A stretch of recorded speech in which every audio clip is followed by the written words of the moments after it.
Good morning, everyone. I am excited to be talking to you today about a topic that I am passionate about. At least I spend most of my time helping people either in class or outside of class to plan for their businesses and also to model. I'm a specialist in simulation, so most of my work is in business modeling. Now, please don't be disappointed. I am not going to speak about business plans. It's not that I don't believe in business plans. I believe in business planning. However, the business plan as a document is just an output of the things that you should have done anyway. So my focus for this morning is to give you the tools that I have used and tools that I have seen other people use quite successfully. I really believe that we should be consumers of our own information before we give to everyone else. And as one of the criteria that I put in selecting, because there are millions of these business planning and modeling tools, is I wanted to give you tools that you could access today. So you can go online, you can Google it, you can find it, and you can start using it. You may find that some of the tools you are already familiar with them. However, what I'm encouraging you to do today is, if you're already familiar with it, use it. It's one of those things that your business can only build and be sustainable if you use the tools that are available to you. As a premise, what I am focusing on and grouping in terms of the tools is, as you can see on my slides here, my argument is, don't look at the framework of a business model. You need an executive summary, you need a financial plan, you need this. No. You must always have a view of the internal environment that your business is operating in. So what does this mean? What resources do I have as a business? So I'm going to use tools that focus on this environment. Do you have financial resources? Do you have money? If you don't have money, do you have people? Do you have intellectual resources? Can you do something with your mind? When I say you and your business, that someone else cannot do in terms of that. Do you have physical resources? What capabilities do you have? What can you do better than everyone else that can differentiate you in the market? And also to think from an internal environment, your own leadership style. You would have heard the previous speaker really passionately encouraging you to lead authentically and to lead in a way that encourages people. And to also think, what is your motivation? So no matter what tools I share with you, why are you in business? Because if you are in business just to generate 1 million rand, you can do that pretty quickly and get out of business. If you are in business to leave the business for the future generations, that's a completely different business to build. So you start off by looking at the internal environment. So look for tools that are able to assist you to plan around that. And I will share some this morning, obviously. Then you will look at the external environment. What is happening in the world? Do we even care what is happening globally? And the short answer is yes, we care and we should care. What is happening locally? But not only what is happening, what is our perception of it? Is it bad or is it glass half full? Are we optimistic as entrepreneurs as we look at these things? What is happening in our industry? Are the trends changing the way our industry is operating? And also the individual, our customer that we are selling to. And even if the individual is sitting within a business. So you will see some of the tools sitting squarely within the external environment space. Some of the other tools I will share are looking at your strategy. And this is the core. How are you going to win? And I've put on the slides the 3 most generic strategies. You will find these in most books. You can either play cost leadership, which is I sell a cheap product to lots of people. You can play differentiation. I sell an expensive product to a select group of people. That's how I make money. Or you can play a focus strategy, which is somewhere in between. I may shift depending on which market I find myself in. And I will share a tool that speaks to how you can plan your strategy as well. And then, very importantly, how do we create value? And how do we capture that value is sitting squarely within your business model. So these 4 groupings are what the tools are going to be based on. And then right at the end, I will show share one bonus tool, and that is for the entrepreneur themselves, the jockey on top of this business horse. But most of the tools will be largely around these 4 areas. So to start off, going internally, we are all aware of what we call a SWOT analysis. A SWOT analysis is possibly one of the most common tools, and I've seen lots of entrepreneurs in their business plan will have a SWOT analysis. We all understand what a SWOT analysis is. Strengths are your internal strengths. What can you do? Your weaknesses are your internal weaknesses. What can you not do? While your opportunities are outside things that are positive for you, and your threats are outside things which are negative. So the problem with the SWOT analysis is we just list all these strengths, we list all these weaknesses, opportunities, and threats. And then what? So this first tool that I'm giving you as a planning tool is called the Taos Matrix. And you can search for it as well. And within the Taos Matrix, what it then allows you to do is say, fine, now I know my strengths, weaknesses, opportunities, and threats. How can I use my strengths to then enhance my ability to capture the opportunities in the market? So that's your SO strategies. It's a maximax. You want to maximize your strength to maximize your chances of capturing the opportunities. But what if you've got a weakness and there's an opportunity? Then you use a minimax. So that's your WO strategies. How can I minimize my weaknesses? You are in the tech industry, but you cannot code or you cannot find developers. That is a weakness because the industry's opportunities will come through technological development. So how can you minimize your weaknesses to then maximize your ability to capture the opportunities? And even with the threats, you can do the same.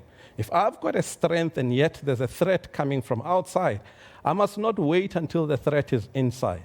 I must use and maximize my strength to then minimize this threat that is coming from outside. The threat could be coming from a competitor. The threat could be coming from a change in customer behavior or buying criteria, and I must use this strength that I've got to then minimize that threat. And then finally, your WT strategies is when you've got a weakness and there's also a threat. And you cannot ignore this space because that quadrant is what will make you go out of business. You are weak and there's a problem happening. So you must then find strategies to minimize your weaknesses so that you can also minimize your threats. You could spend months just on your Taos Matrix. So my suggestion is, as part of your monthly planning, quarterly planning, I do this quarterly for my business, do a Taos Matrix. Look at your SWOT analysis, but don't only stop there. Look at what strategies am I going to take because I'm trying to build a lasting and sustaining business. So that is our first planning tool that we can use within the business. And this sits squarely within the internal environment, but also in terms of opportunities and threats, looks at the external environment as well. Now, normally, what happens is, and I have lots of conversations with lots of entrepreneurs, and I would argue, because as entrepreneurs, we are so optimistic about life, otherwise we wouldn't be entrepreneurs. But there's a certain line where you go from being optimistic to living on hope. And one of the tools to prevent you from living from hope is this tool called the sales pipeline. A very common tool amongst salespeople, but it should be a core business planning tool. What is a sales pipeline? A sales pipeline is saying, as a business, we want to sell. So if we want to sell at any given point, we've got a potential number of deals that could happen or are already happening and are at different stages. So when we sit once a month or once a week or whatever, we should be looking where are the deals or potential future sales going to come from. So you don't want, if you've got a sales guy, to sell to you, I've sold to that guy, and yet it's just a lead. So you want to say, if it's a lead, have we sent a proposal? So you are moving it forward. If we sent a proposal, have we done a negotiation with the person? Have we gone on and spoken to the client? Is the contract signed? Have they bought? Or have we lost the deal in totality? And if you lost it, you might even put on strategies now as part of your plans to say, all those deals that we lost last year, maybe we lost them because of COVID. The timing was just not right. How do we then resuscitate them as we go into the future as well? So your second tool inside your toolbox of planning is the sales pipeline.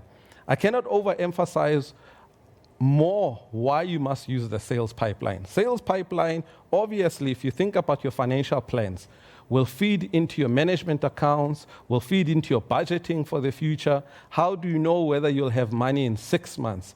Is based on your sales pipeline. What is currently sitting in the sales pipeline? So that is the second tool for today.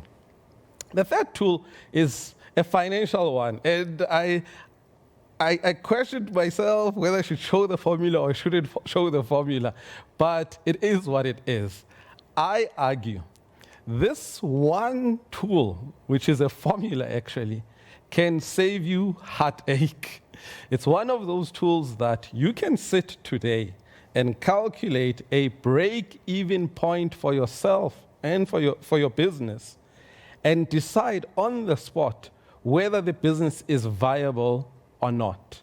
Yes, I do agree that there are many other factors you have to consider. Things might be changing in the external environment.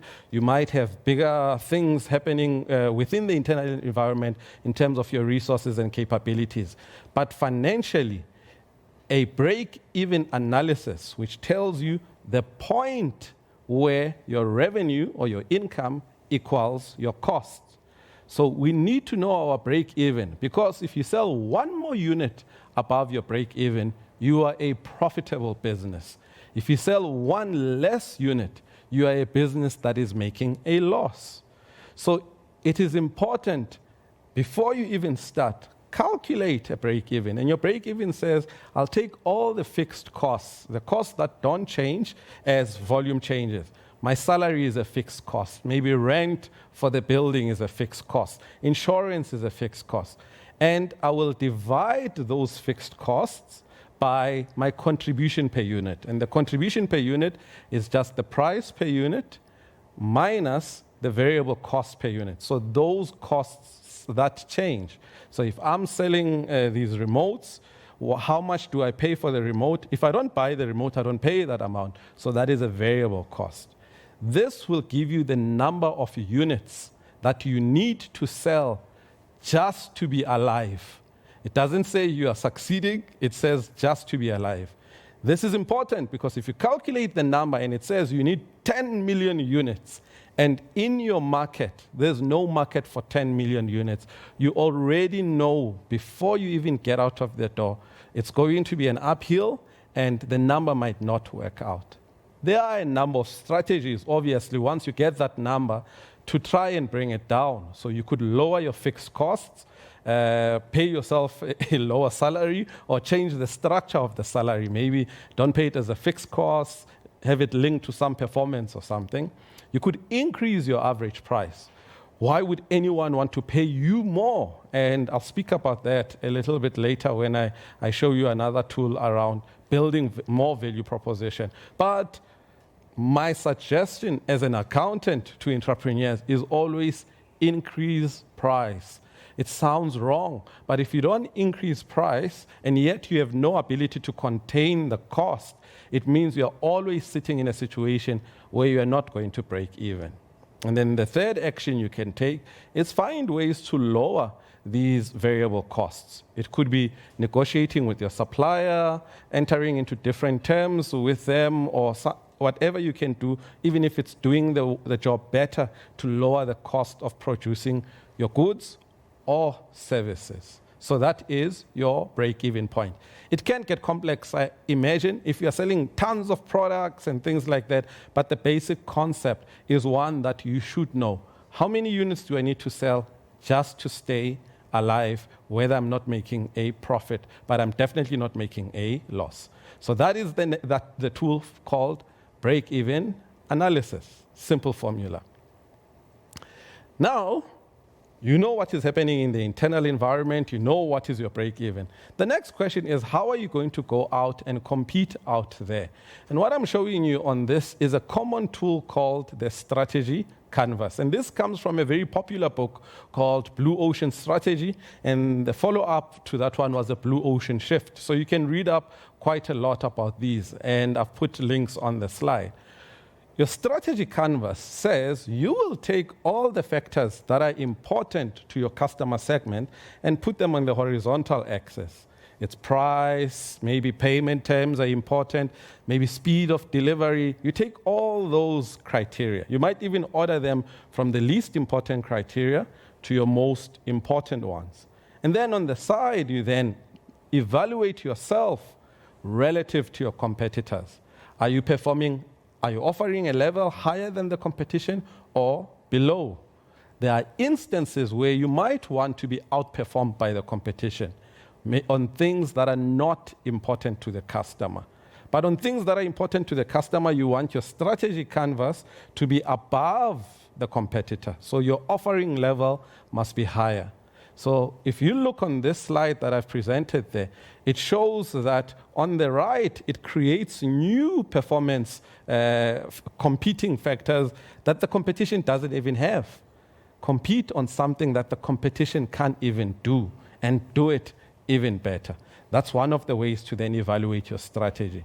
You put all the factors at the bottom, you then measure how, and this is not a scientific measurement, obviously. It's your gut feeling, or if not gut feeling, research from the customer. Do a survey. Ask them, are we better, are we average, or are we below average? And let the customer tell you the truth of how you are on these competing factors that you are competing on. And that will give you your strategy canvas. Normally, though, with the strategy canvas comes then, okay, I know how I'm competing, but what then? What am I going to do next? And the business model canvas is one of the most common tools that are used by entrepreneurs. And I suggest that you continue using it. And if you are not using it, read up a little bit about it. You can get a book. You can go online on strategizer.com, and you can find videos that explain the business model canvas. If anything, if you don't have a business plan, having a business model canvas with a little bit of a financial plan could be sufficient for you to continue your business quite successfully for a while at least. And the premise of the business model canvas is we are looking at how we are creating value and how we are capturing that value from the customer. So it's based on 9 building blocks. The first and most important building block is, what is your value proposition? And your value proposition is not your products. Your value proposition is, what is this thing that is making a customer buy from you? Is it your quality? Is it the brand? Is it your level of service? Whatever it is, what is it that the customer is buying from you? Is it the ease of accessing your product? You could still have the product. The product by itself is just delivering the value proposition. So that's the first block, and there's 9 of them.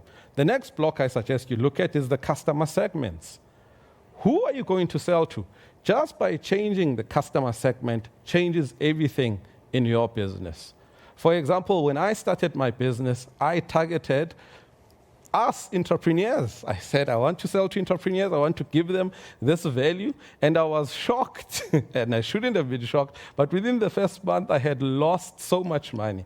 Why? Because the customer segment couldn't pay the price that I wanted to achieve for the value proposition I was offering.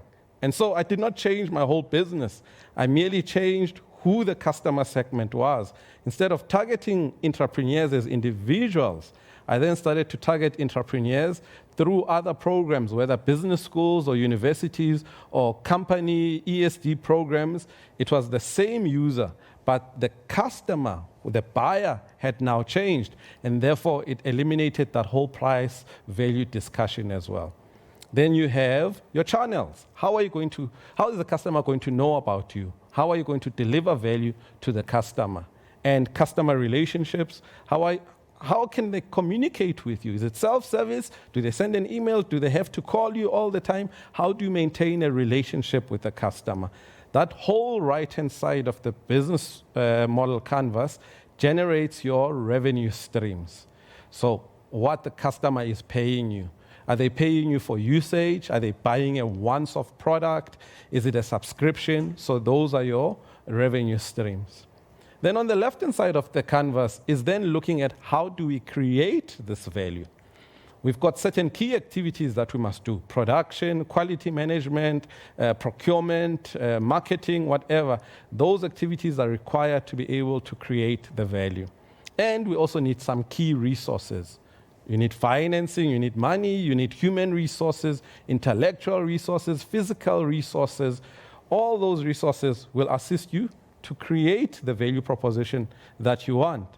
Now, if you're short of either key resources or key activities, then that's a good place to start looking at key partnerships. The previous speaker spoke about Capitec as an example. When Capitec started, it did not have the ATM infrastructure that the incumbents, the banks that existed, had. So what do you do then? Do you then spend millions of rands putting up new ATMs? At the time, they decided we need a key resource, we don't have it. They then partnered with your ShopRites, with your PEPs, where their customer could still draw money, but now through a key partner and still delivering that value proposition. So the left-hand side then triggers your cost structure. You might have to pay the partner something, you have to pay for key activities and key resources. A very important tool, it's a one-pager, you could do it quickly. You can, I say you start with the business model, and then you can use other tools to actually do the detail later on. So that is the business model canvas. Now, what often happens with the business model canvas is, wow, it's great, but how do we improve it? It then starts to put us in a situation where we're battling with these 9 building blocks. And that's where they then came up with the value proposition canvas, which, if you look, the components are the same as what comes up from the business model canvas. Business model canvas has value proposition and customer segments on the other side. They've just pulled those 2 components and put them next to each other and say, now focus only on creating a fit between what the customer wants and what you're offering. And what the customer wants is not your products. The customer has certain jobs they're trying to do, and while they're trying to do those jobs, they have some pains, and they also want to achieve some gains. And your job in your value proposition is to then create those gains and relieve those pains. For example, if we want to learn quickly, how do we learn? That is a pain. I really want to learn this thing quickly, and I cannot do it quickly enough because there's a thick book like this. A person, as a pain reliever, could do a summary of the books, could record the book in a movie. You could do a simulation of whatever content is sitting there and finish the content within 2 hours. The job was never to read the book. That was never the customer's job. They don't want to read the book. The job was to gain the knowledge out of the book, and hence you are removing all that pain and giving them some gain. So that is the next tool, your value proposition design canvas. This is important that your employees know about as well, because if your employees are not aware of how you are creating that value, they may inadvertently destroy your value. So as you change things, you must still make sure, these gains, are they the same gains that the customer wants? These pain relievers, are we removing a pain that exists, or are we removing a pain that the customer doesn't care about through our products and services?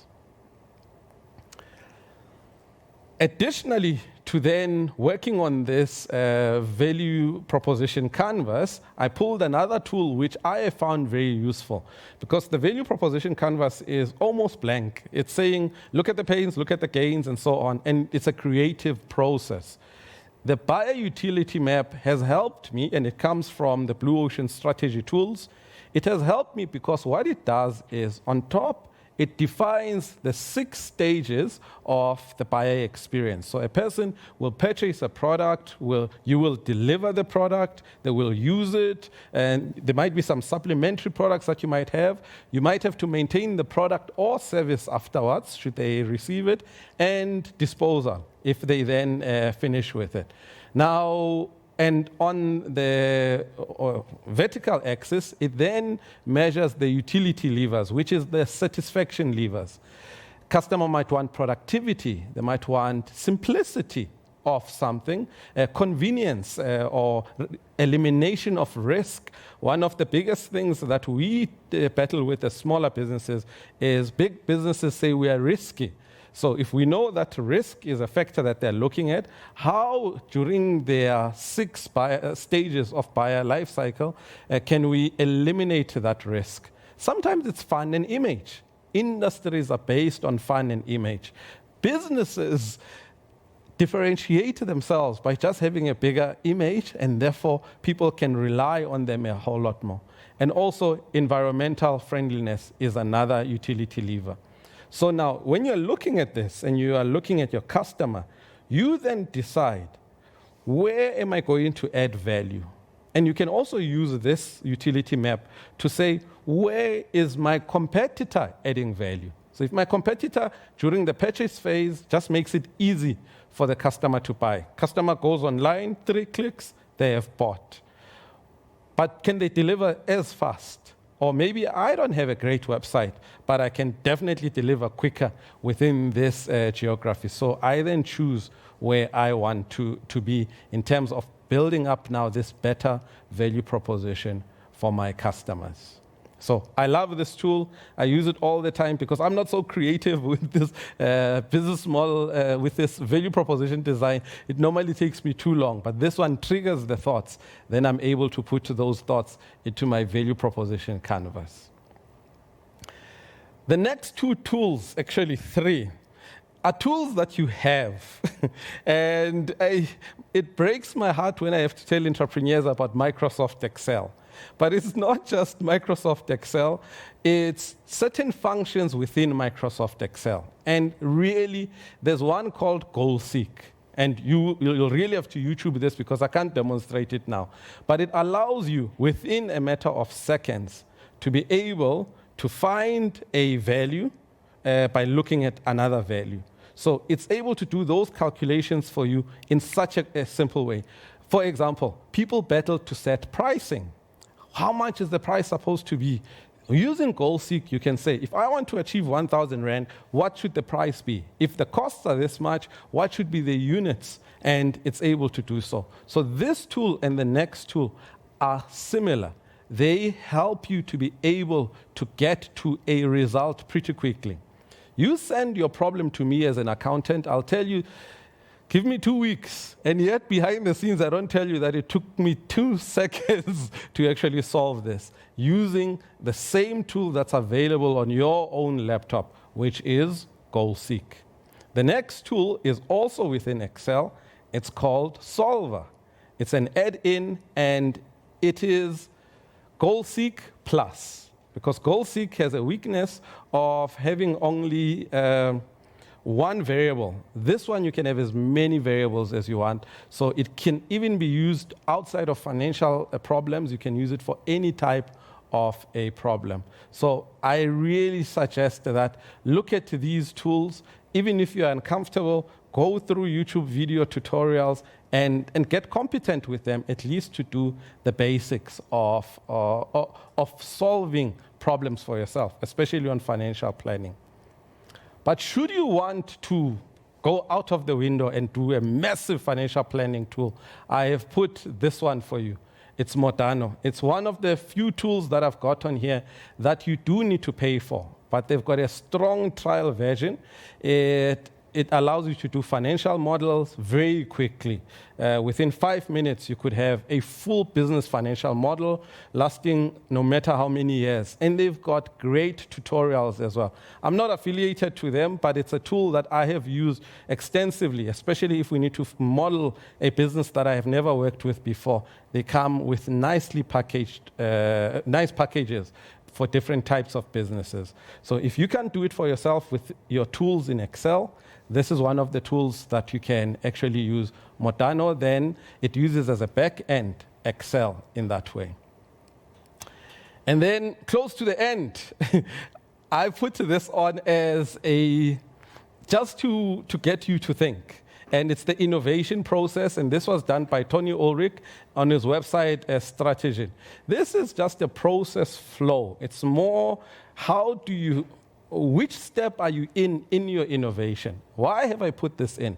Normally, we focus so heavily on the solution. We start with the solution, and then we go out into the market to test the solution. And that is wrong. It's a waste of time. What we should be doing is define a customer. You say, okay, I want to work with entrepreneurs. Then find out what are the entrepreneurs battling with, what jobs are they doing. And following this process, you will uncover their needs. You will then discover of these needs, which ones are unmet. Then you will start looking for opportunities for yourself then to do things a little bit better, all the way to getting to formulating a pricing strategy and positioning the solution in front of them. So this tool is a process that you can use to then evaluate all your innovation or product design within the company. Don't just go from product to customer. Go from customer and discover their jobs and their needs all the way to product. Your chances of success are so much higher. Normally, we battle to sell because we are selling nonsense, but we believe it's the greatest thing anyway. And we just believe that. And if the customer believed it, we would know because the customer would just pay us the money. So this is one of the tools you can use to then go through that whole process and ensure that you've got success when the product eventually launches as well. And then finally, I put this tool, and Growth Wheel is very common within incubators, and I think even Sasol business advisors use it. This is also one of those tools where you as an entrepreneur can access it, but you access it via your business advisor. Powerful, powerful tool, and if you do have a business advisor who uses it, use them even more. What is it? It looks at any business, has 4 core challenges. We want to have an attractive business concept built on a strong organization. We want to be profitable while maintaining good customer relations. All it has done, it has broken down those 4 core challenges, which are represented on Growth Wheel with the different colors, yellow, green, red, and blue, broken it down into focus areas. And it's those focus areas that we then work on. And your business advisor then can give you the tools to work on a specific area, should you want as well. So those are the tools that I really suggest. Make a note of them. I know I went through them pretty fast, but make a note and then go through them as a business quite regularly. I put one as a bonus because you are the jockey. And this one is for the entrepreneur. It's called Getting Things Done, GTD. Really go online. It's one that has helped me immensely. It goes from taking stuff in your life all the way from making sure that stuff gets done in your life. It's a wonderful system. Really, go on YouTube, read up a little bit about it. It's for you, the entrepreneur. You are the most important person. And if you can become more effective and efficient, then the whole business will follow you as well. I really thank you for giving me your attention, and I really hope if you have any questions, you can then contact us as well. Thank you.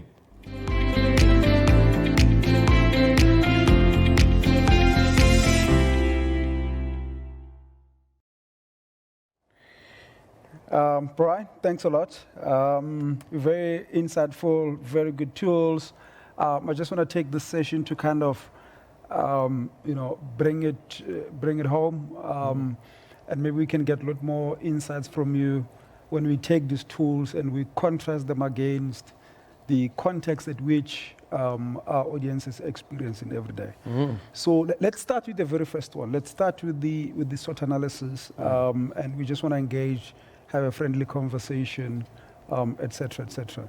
So most of our SMEs, they on the outskirts of big cities like Joburg, we find a lot of them in Sasolburg, we find a lot of them in Secunda, 2 hours from here.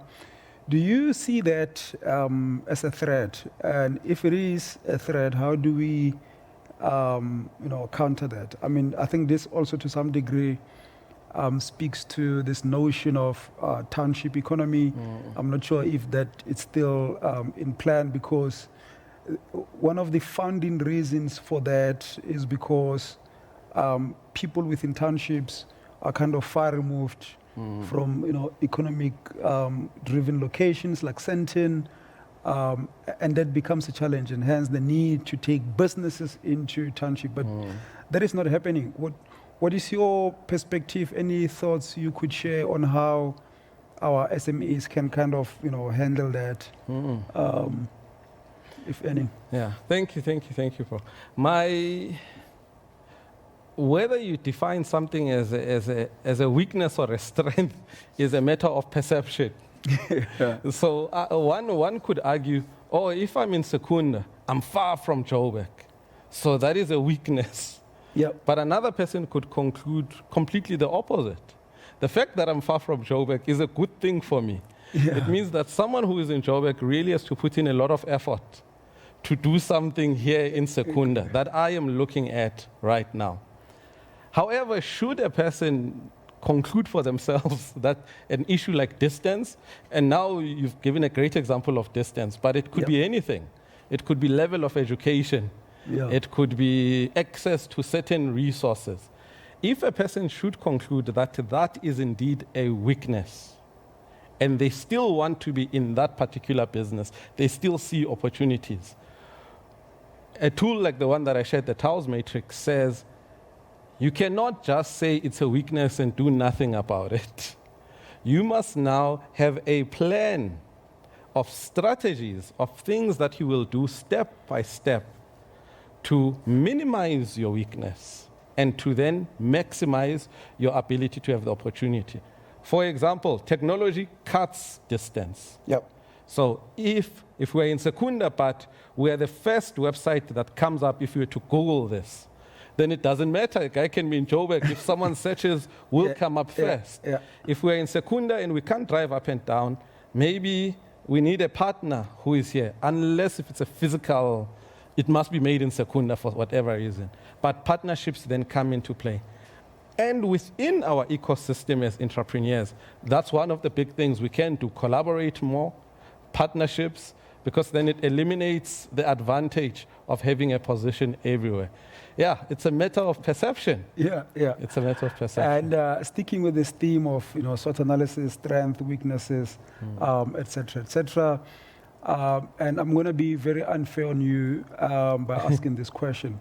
So what we're seeing in South Africa today, because we actually need to talk about these things, because that's what SME leaders experience on a daily basis. So we're seeing mismanagement of resources. That's at least what is being exposed in the media. And I think to a certain extent, there is also some kind of a threat to SME development, et cetera. What do you do with those kind of heavy external threats? Do you, if they directly affecting you as an SME, do you exit that market completely, or and I'm going to be also a little bit unfair, or you also play ball, and reduce yourself to the level at which, in many societies, from a value system, is not acceptable. How? Because I think, if we have to be honest, sometimes it could be that some SME leaders don't have a choice, and then they also get to play in this dirty space. What is your comments there? How do we keep it tight while at the same time in the midst of unfairness? Yeah. And defining threats and moving across this. I must make sure I answer spaces. this politically correct. when I started, I showed that diagram, and in the internal environment, one of the points I made there was around motivation. Yeah. So why are you in business is possibly going to drive your direction in terms of action. If I'm in business, I'm 40, I need to get out of there by the time I'm 45, Yep. I will act completely differently than if I'm 25 and I want to be in business. Or if I'm hungry and I've got food and school fees to pay next month, I will possibly act completely different. So maybe that's the start. The start is internal for us. As it relates to government, and don't get me wrong, I'm not saying we must not hold our government accountable. We really ought to hold the government accountable. However, if you look in South Africa, and I'll use the business tax as an example. In South Africa, business tax is 28%, corporate tax, 28%, which means 72% of all profits are not sitting with government, are sitting with individuals. Yeah. So the growth of the SMEs is actually cannot be driven from government.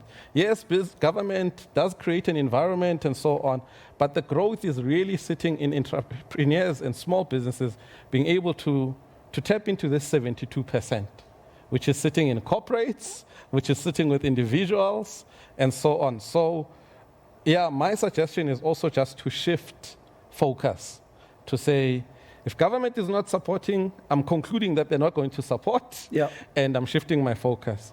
The third one, most entrepreneurs don't like me saying this, and yet, if you speak to any entrepreneur, they will have a list of stories. Failure is always an option. What is failure, though? Failure is temporary. If this business is really not working, it might be a timing issue, there is nothing wrong from pivoting out of it, failing, I'm putting it in inverted commas, and regrouping or going where there are opportunities. I had lunch with a group of people, and there was a lady there, and she didn't take any alcohol. So didn't want wine or anything. And at the end of the day, I asked her, so what do you do? I don't like that question, but I had to ask her, what do you do? And she is a dealer in alcohol. So there's a person who doesn't like something and yet is a true entrepreneur because they've seen, even if I don't consume it, there's such an opportunity around me that I'm going to take over in that opportunity, even though I don't drink myself. I'm not telling people to go sell alcohol, but I thought that was a good explanation of entrepreneurship. Looking for opportunities. And if you are blocked, you try to push harder, If it won't change, you go around it. And that going around it may mean changing the business from what you originally were anticipating or planning for, as I was showing you.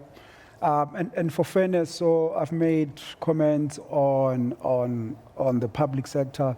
I'm going to make comments, and I'll ask you to, because these are the things that impact our SMEs. I'm going to make comments on the private sector. So one of the themes that have been quite persistent since yesterday is this issue of barrier to entry in terms of the SMEs. What they mean by that in terms of what we're getting from the platforms is, yes, of course, they do get opportunities. Yes, of course, they've registered with multiple companies. They're on the vendors list. They can access opportunities from all of these big companies. The issue is it's difficult to compete with large multinationals in terms of the executioner. Now you've been awarded this thing, go do it. So it appears that there could be a misperception that opportunities are in fact available to everyone. Yeah, they are available for everybody to see, but how does the private sector help us to actually compete with these multinationals in terms of being awarded these opportunities and actually executing them? How do we, I understand there is a that barrier. It is, we can see it as a weakness of some sort if we cannot jump over that barrier. But how do we maybe, and it's an unfair question to you, as private sectors, reduce those barriers to enable small SMEs to kind of at least leapfrog over such barriers? I would, in my mind, the answer is twofold. And it's not sitting with the SME. I meet enough SMEs and entrepreneurs to conclude in my mind that people are eager to do well and really want to do well. So why I say it's twofold is, one, it's sitting with the private sector themselves, large corporates, and the other side is sitting with government, unfortunately. But government around legislation and even the implementation of legislation. Take a simple thing as payment of an invoice to a small business. We all know government said you must pay small businesses within 30 days, whatever. Yep. But if there's no ability to implement that small business could die in 30 days. So the implementation of the basic law. But on the other side, on the corporate side, is really for leaders within big businesses to now be champions of small businesses. And we all know there's enough research that says the future is in targeting non-consumers. So if they become champions, we are now saying if the law says I must pay within 30 days, I must actually look at ways of prepaying. Yeah. And not, I teach so much that it breaks my heart. I see the same entrepreneurs. I go to this program, it's these guys. I go to another because they're trying to access markets. Yeah. And I would say, instead of giving business, I don't want to say that. Instead of giving business to certain people, maybe just give the money directly to the SME as low interest loans, as cash flow or working capital subsidies of some sort, so that they can get your project right. Yeah. So don't treat them as if they're big, because that's what happens. You get you get the opportunity, and then you are treated as if you are a big business. Yeah. But also on our side as entrepreneurs, then is to limit that risk. Be creative in limiting the risk for the corporate. Yeah. You've got a corporate with 1,000 people. They need to get trained. You are a training company.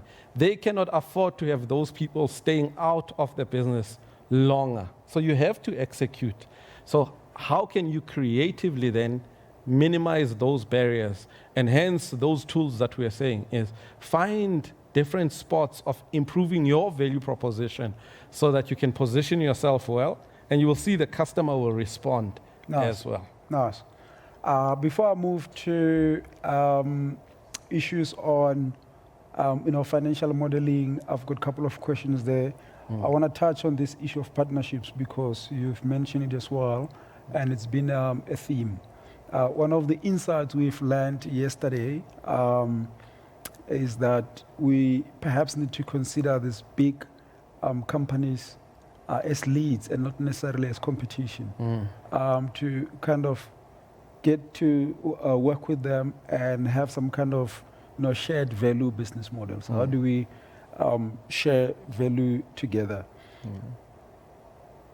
If you could, share some thoughts around that in terms of how, insight strategies on how SMEs can in fact be position themselves to be quite attractive to these big companies in order to, co-create together. I think one of the comments yesterday, or one of the things one of the speakers we had, he said one of the things he did is to have a lot of females. And I was thinking, listening to him, is to have a lot of females, black females, in a team. There is, in my view as well, because of the legislations we have in a country in terms of, gender disparity, balancing that out. That could be something attractive to a big company to say, if I partner with this person, I'm actually also advancing the values of the society forward in terms of creating that equality across gender, for an example. Do you have any other thoughts in terms of strategies or thinking on how small SMEs can kind of shape themselves, position themselves to at least look attractive to the bigger, or even how can bigger companies open themselves up to allow this to work together with this? Yes. I really like to emphasize this because, tapping into what you've said already, there's no future of the South African economy without SMEs. Yes, yes. So we have a problem, we have to fix it. I don't see us, doing away without SMEs. I don't see us doing away without the success of the SMEs. In fact, that's why we have, this type of things here at Sasol, where enterprise supply development functions, the whole function exists to ensure the sustainability of a Sasol as a company. So I think these are very important aspects, and I would like you to share some ideas on how we can open ourselves up more. How can other big companies can do that? How can SMEs make themselves more attractive? So I would say maybe the first one is answered by what is the difference between a small business and a large business? And the big difference between the two is that big businesses are built to continue on the path that they're on.